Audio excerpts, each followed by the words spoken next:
Well, maybe it might help if you're comfortable talking about, since we started this conversation about marijuana, talking about what your mind was like under marijuana and what your mind was like now. I'll tell you.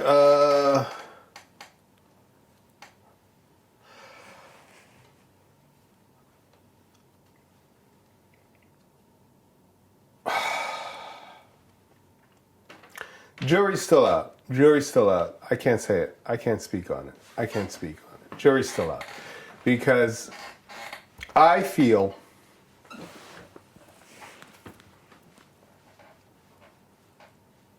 there's a consciousness, there's a collective consciousness out there that I tapped into. Marijuana gets me there as well.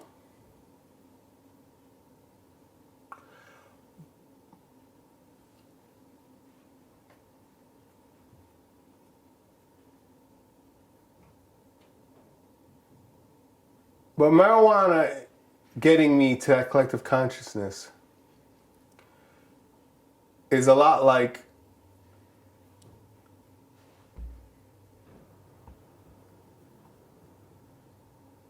driving a motorcycle in a rainstorm, as opposed to going by train, by bus, or by car. You know, it's not the wisest way to go.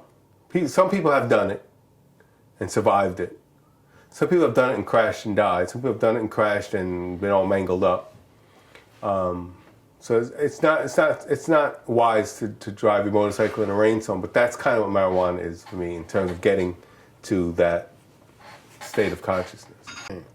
So you were talking about what your mind was like, and that the jury was out.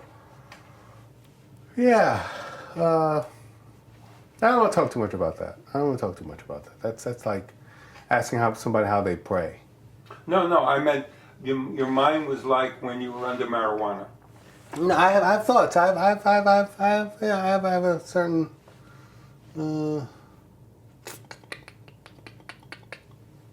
I'd rather not get into that. I think I tried to explain what I tried to explain, and if you didn't get it, then I can't help you. No, I got part of it, but then we got interrupted. No, that part was the vital part.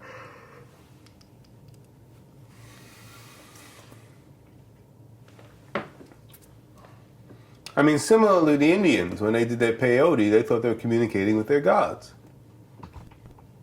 Were they or were they not? You know, so I mean, who's to say what you're communicating with when you're getting high? Or what you're communicating with when you're having a psychotic break? Or is it all in your mind? There are people who, you know, the brain surgeons out there have no belief in God, or just believe it's all going on in this big mass of folds, you know. But I'd like to think there's more.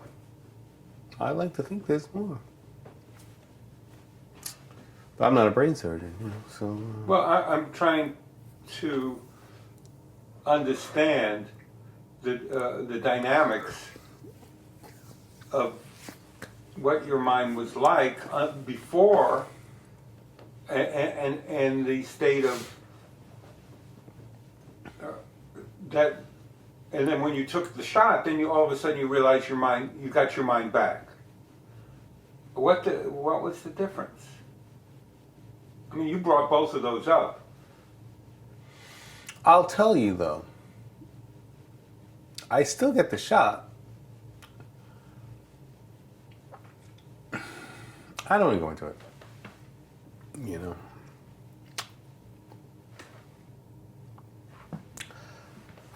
It's too convoluted and deep to try to condense into a short, pithy soundbite that will satisfy whoever's watching this. Well, I mean, I got my mind back, yes. And a part of me unknowingly maybe realized that I had to kind of adhere to a certain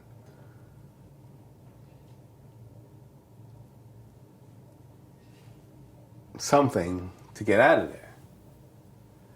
You know? Out of 20 years of... No. At the time while I was in there. Right. You had... So, you know, but I'm getting a shot now, but now that I'm more free, I recognize that I can think freer now. And I do.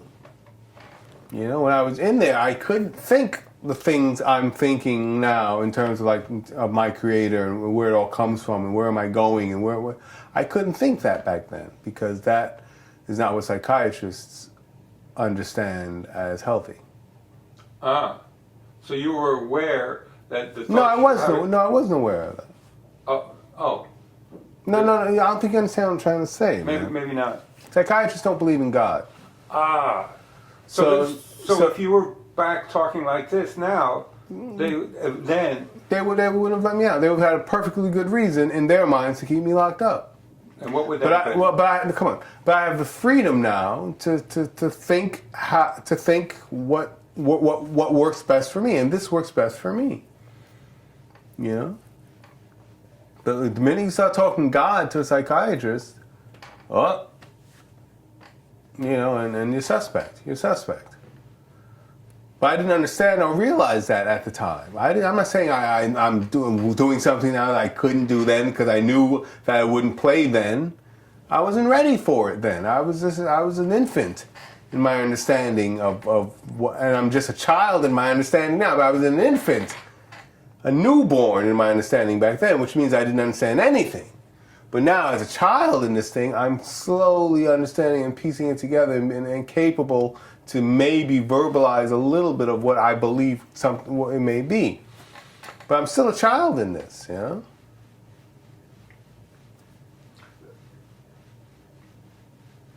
But before you were hospitalized, before the incident with your mother... I can't even speak to that. That. Did you have these same... It's not, I think you're trying to concretize... No, I'm trying to understand. I know, but in trying to understand, you're trying to concretize something that goes, I think, beyond this defining moment with my mother and when did I start smoking and how much were you smoking, and I believe it's more than that.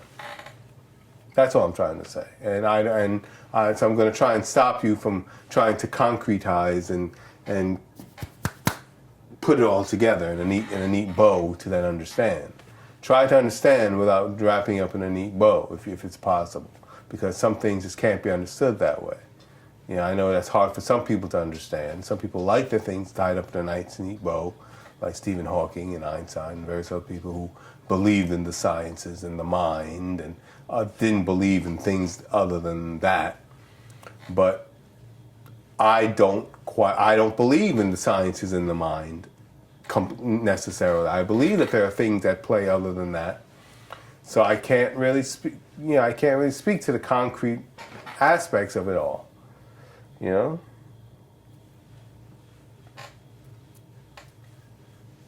Because it defies the concretization of it. Unless you were to write the story, but even the success I'm having now defies the concretization of it. My getting out, and the way I got out, and then everything, it defies it. Unless you really must think concretely, and then it's just like, well, this the lucky nigga. This is a lucky nigga, boy. Well, unless you want to think like that. But if you can think beyond that, you'll realize that it defies all of that. And I have nothing to do with it. I can't take credit for it. I won't.